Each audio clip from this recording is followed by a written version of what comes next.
Bonjour Claude Raynal. Bonjour. Merci beaucoup d'être notre invité, de nous accompagner pendant cette première demi-heure. Sénateur socialiste de la Haute-Garonne, vous présidez la commission des finances et vous présiderez la commission d'enquête sénatoriale sur le fonds Marianne. On va bien sûr longuement en parler dans quelques instants, mais d'abord l'actualité, c'est donc Gabriel Attal qui a dévoilé les grandes lignes de son plan de lutte contre la fraude fiscale. Il le présentera officiellement aujourd'hui. Il cible clairement les ultra-riches et les multinationales, hausse de 25% des contrôles fiscaux sur les gros patrimoines, contrôles fiscaux tous les 2 ans pour les plus grandes entreprises. Vous saluez ce plan ?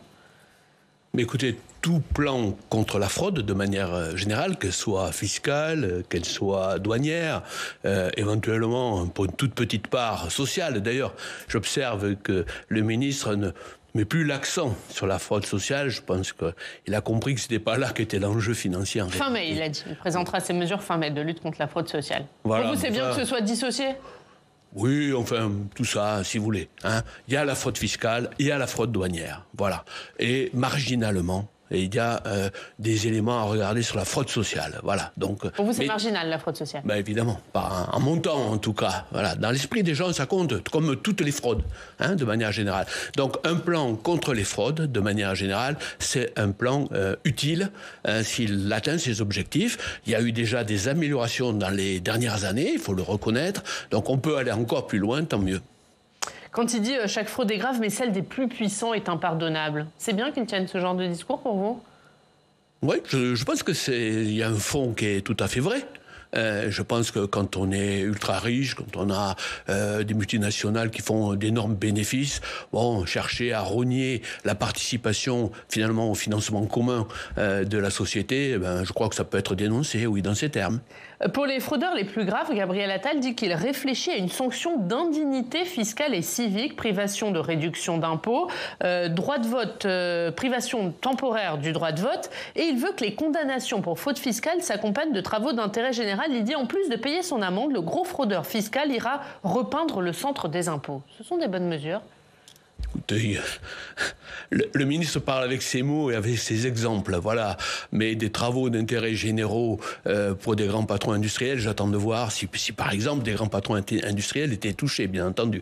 Je n'en préjuge pas. Mais si c'était le cas, de là à aller voir peindre quelque chose en ville, je ne suis pas tout à fait convaincu que l'argument porte. Mais vous pensez que c'est pas réaliste ou vous pensez que c'est pas une bonne chose d'assortir ces peines, en plus des amendes, d'assortir ces peines de privation de droits civiques ou... Ah ça, il n'y a aucun problème. J'étais sur les TIG, voilà, qui me paraissait une vision amusante de dire les choses. Voilà.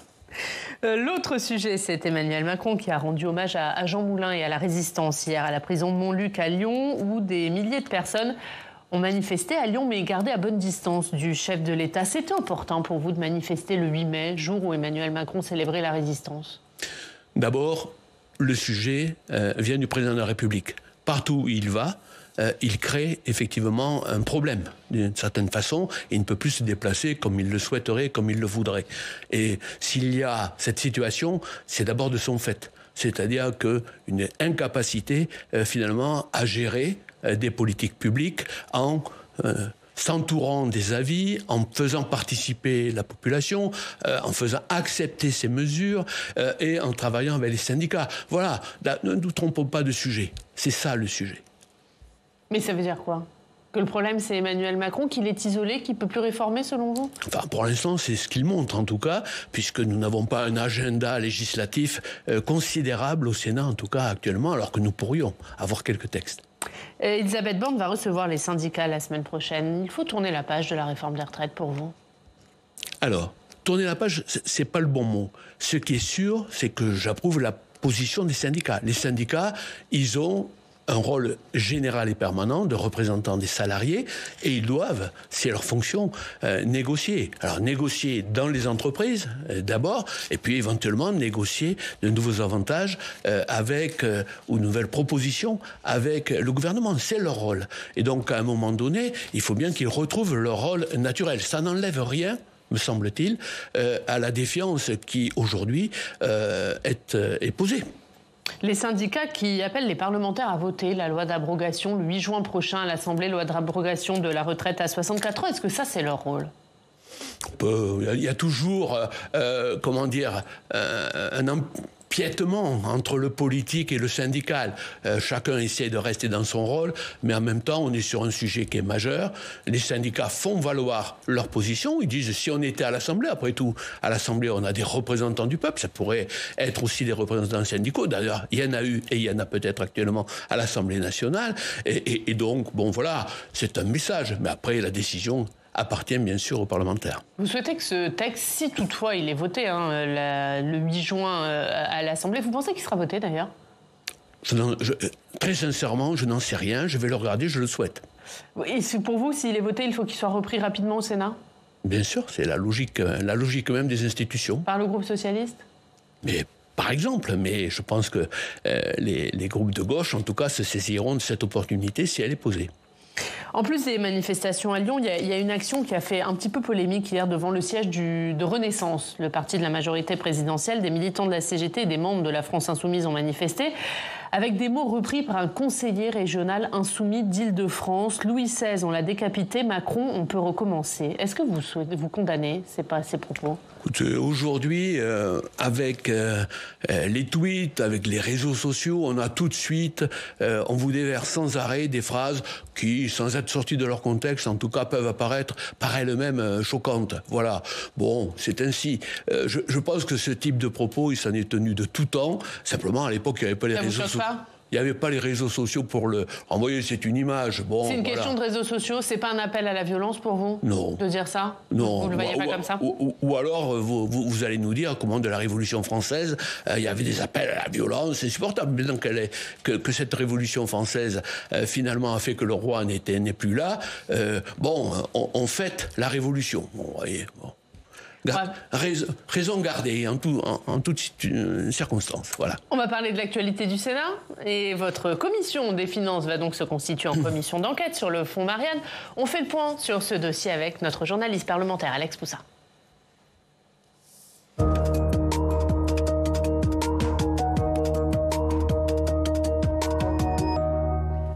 Alex. Bonjour Ariane, bonjour Claude Rénal.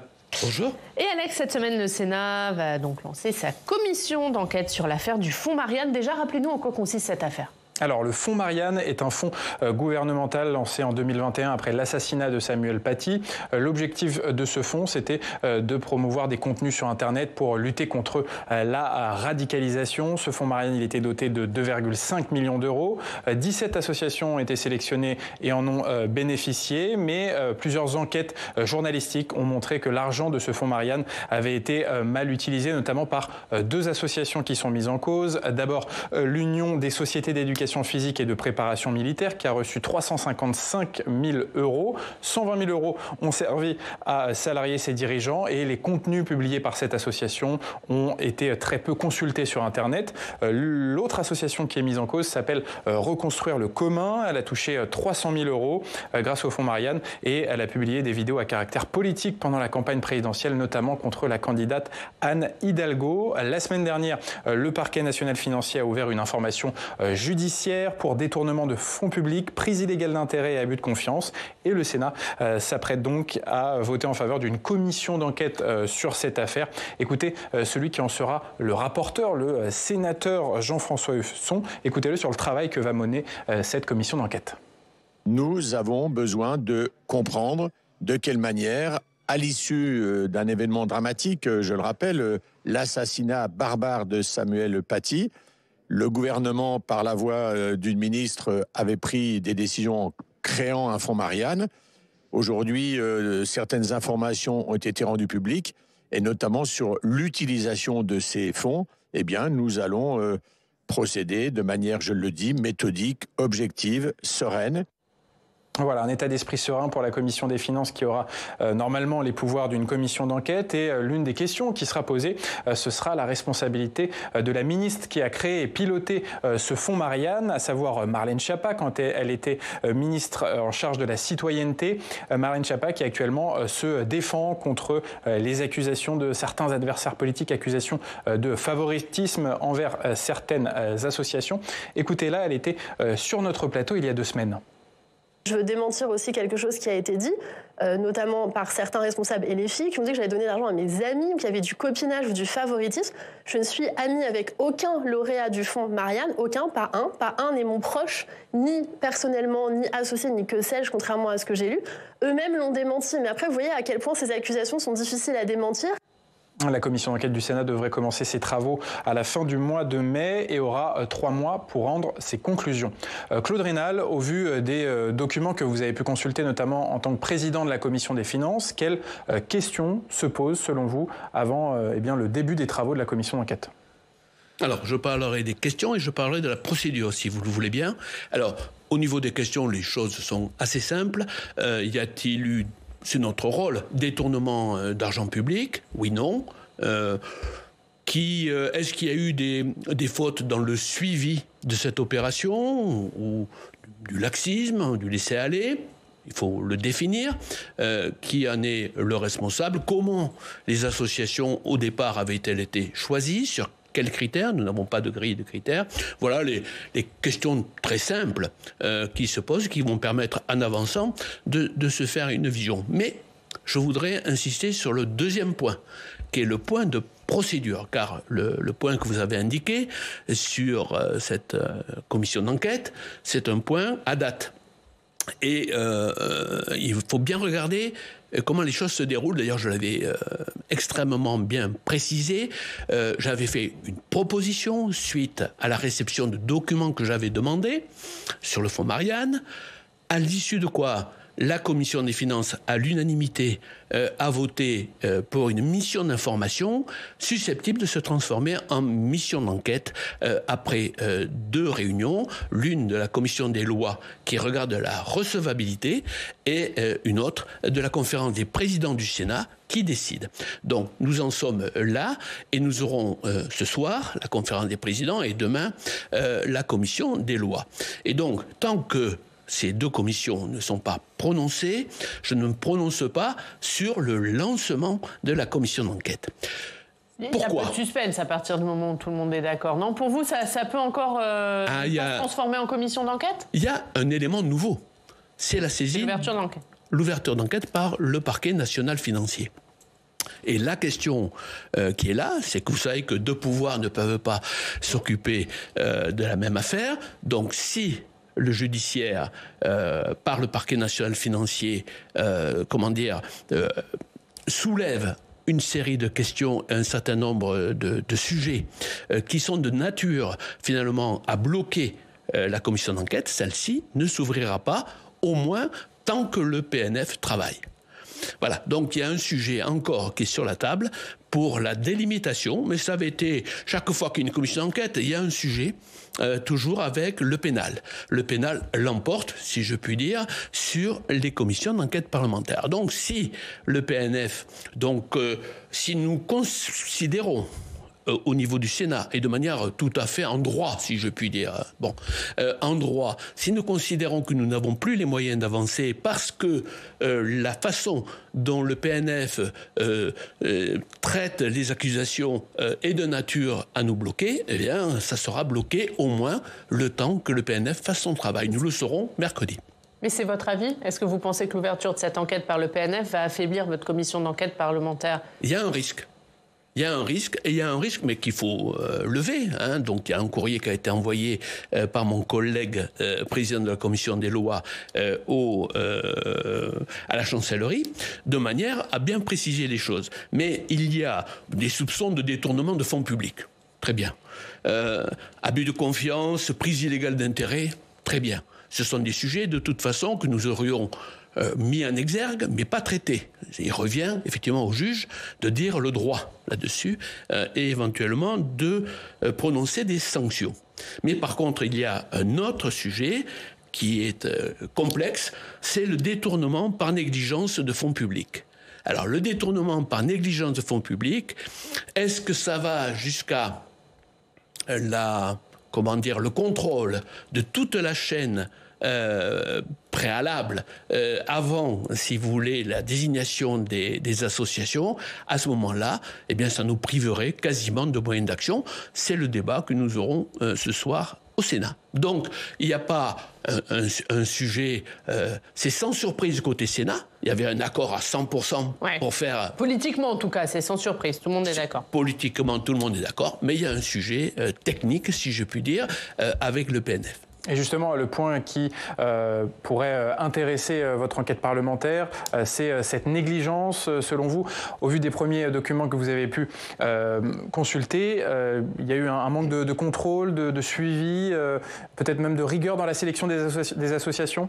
Vous comprendrez bien que je ne me lance pas dans des sujets de cette nature qui sont le fond, finalement, de la commission. Donc, si j'avais des idées préconçues sur le sujet, si vous voulez, ça ne serait pas souhaitable. Donc, par contre, je relève que le PNF, lui, cite nommément ce problème, ce sujet.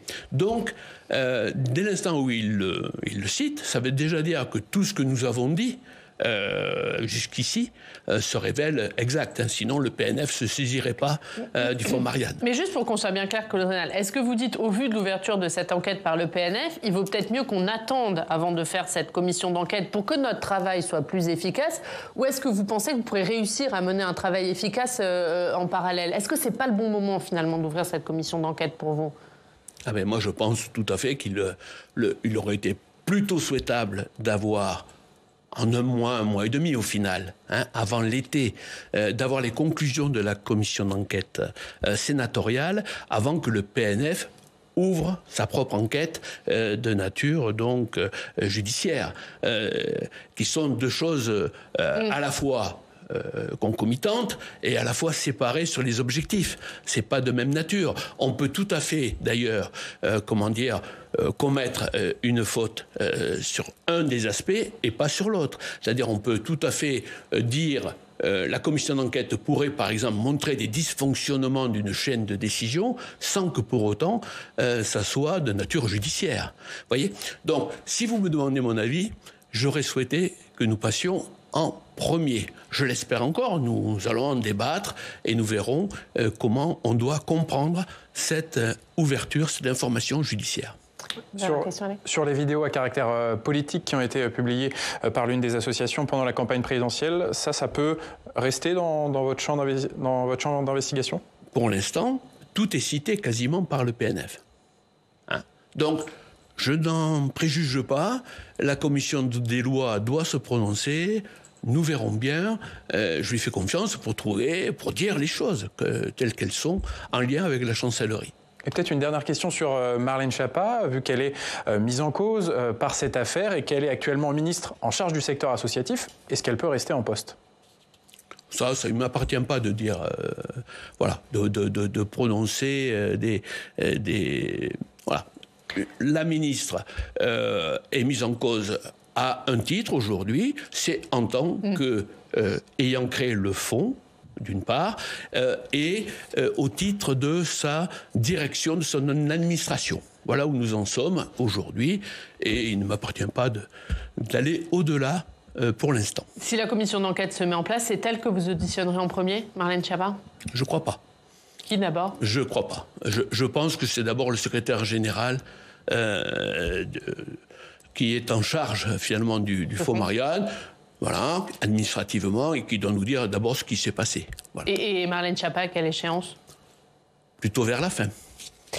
Merci Alex. À tout à l'heure. À tout à l'heure, évidemment, dans le club, on parlera de la délinquance rurale avec vous. On va voir l'actualité dans votre région Occitanie. Maintenant, Claude Raynal, on va à Montpellier, on retrouve Olivier Biscay. Bonjour Olivier, merci beaucoup d'être avec nous. Olivier, directeur de la rédaction du Midi Libre. Et avec vous, on va parler de cette initiative de la présidente de la région Occitanie, Carole Delga, d'organiser les premières rencontres des maires d'Occitanie, Olivier.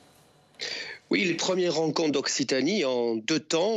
Aujourd'hui à Montpellier, demain à Toulouse. La présidente de la région, Carole Delga, a invité les 4500 maires à aborder les priorités d'action et les préoccupations au quotidien. Elle souhaite, dans ce moment de crise sociale, dit-elle, crise aussi de vocation, puisque de nombreux maires ont démissionné, évoquer avec eux et avec elle les différents projets, les différentes problématiques et surtout l'accompagnement de la région au quotidien. Donc ce sont des premières rencontres ici organisées en Occitanie, à Montpellier et à Toulouse. Il y aura bien sûr les présidents d'intercommunalité et quelques élus départementaux et régionaux qui seront ici présents. Peut-être dans ce cadre, Oriane, une question à Claude Raynal, qui est certes sénateur de la Haute-Garonne, mais vous avez été aussi maire de Tournefeuille. Est-ce que vous seriez allé à ce rendez-vous organisé par Carole Delga ce matin à Montpellier, demain à Toulouse? Est-ce que c'est une bonne idée? Bien entendu. C'est toujours une bonne idée, surtout quand on voit comment éventuellement le président de la République s'y prend. C'est toujours une bonne idée pour un président, une présidente de région de réunir les maires qui sont effectivement des acteurs avec lesquels la région travaille régulièrement, de les réunir à la fois pour présenter peut-être les nouvelles politiques de la région, les nouveaux projets, et puis les réunir aussi pour les écouter. Donc, bien sûr, toujours très favorable à ce type de dialogue, qu'il soit régional, qu'il soit départemental. La région est un élément important des politiques, finalement, municipales. Et Claude Raynal, y voyez-vous autre chose qu'un rendez-vous avec les maires? On dit beaucoup que Carole Delga souhaite parfaire son ambition. Elle est sur une ambition présidentielle, dit-on. Elle s'en défend, mais tout participe de cette construction. Y voyez-vous une ambition présidentielle dans ce rendez-vous des maires? Si vous voulez, si tout sujet doit prêter à quel est l'objectif final, etc. Je crois que l'objectif simple, il est tout à fait clair. Et il ne pose pas de difficultés. Voilà. Après, pour le reste, c'est autre chose. Et je vous laisse ces supputations. Peut-être une dernière question, Oriane, si vous permettez, Claude Raynal. Carole Delga indique dans nos colonnes qu'elle ne souhaite pas être soumise aux insoumis. Enfin, en traduction, elle souhaite faire cavalier seul, finalement, hors de la NUP, portant une nouvelle gauche, un nouveau parti socialiste. Quel regard portez-vous sur cette ambition, sur cette stratégie ? Et cette stratégie ne m'a pas convaincu jusqu'à présent, en tout cas. Voilà, il y a eu, je le rappelle, des candidats dissidents présentés aux dernières législatives. On peut dire que c'était plutôt un flop.